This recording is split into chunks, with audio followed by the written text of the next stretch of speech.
এক ছিল রাজা। রাজার ছিল এক রানী আর ৩ কন্যা। ৩ কন্যাকে নিয়ে রাজা বেশ সুখেই ছিলেন। রাজ্যেও ছিল সুখ আর শান্তি। তারপর একদিন রাজা তার কন্যাদের জিজ্ঞেস করলেন এক সহজ প্রশ্ন, কে তাকে কি রকম ভালোবাসে। বড় কন্যা জবাবে বলল, বাবা, আমি তোমাকে চিনির মতো ভালোবাসি। রাজা মুচকি হাসলেন। মেজকন্যা বলল, বাবা, আমি তোমাকে গুড়ের মতো ভালোবাসি। রাজার মুখে দেখা গেল হাসির রেখা। ছোট কন্যা বলল, বাবা, আমি তোমাকে নুনের মতো ভালোবাসি।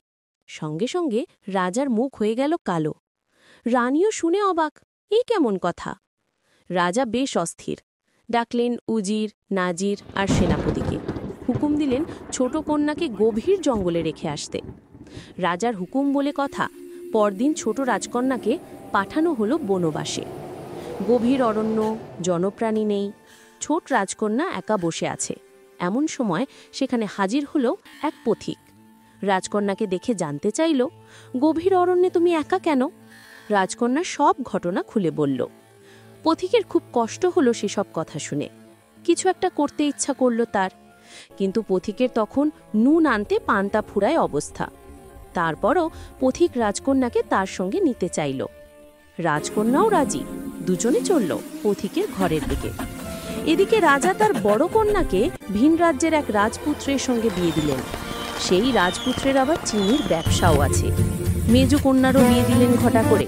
এই পাত্রের আছে বেশ বড় গুড়ের আড়ত। এভাবেই কেটে গেল দিন। একদিকে আনন্দ আর অন্যদিকে। বছরখানেক পরের কথা, একদিন এক লবণ চাষি রাজাকে নিমন্ত্রণ করল তার বাড়িতে। রাজা বড় বিনয়ী, তাই লবণ চাষির নিমন্ত্রণও তিনি রক্ষা করলেন। কিন্তু চাষির বউ রাজাকে খাবার খেতে দিলেন নুন ছাড়া তরকারি দিয়ে। খাবার মুখে দিয়েই রাজার মুখ বিস্বাদে কুঁচকে গেল। নুন ছাড়া আবার তরকারি হয় নাকি? চাষির বউ বলল, রাজা তো নুন অপছন্দ করেন। তাছাড়া নুনের কেজি এখন ৪৫ টাকা।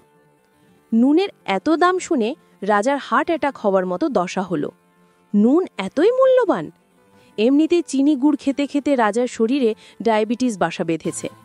তার ওপর এই নুনের কারণেই রাজ্য থেকে বের করে দিয়েছিলেন তার ছোট কন্যাকে। সব মনে পড়ে গেল রাজার।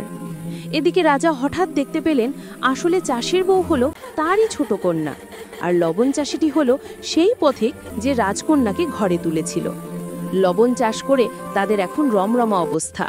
সব দেখে রাজা তার ছোট কন্যাকে আবার প্রাসাদে ফিরিয়ে নিয়ে গেলেন। সবার মুখে ফুটে উঠল হাসি।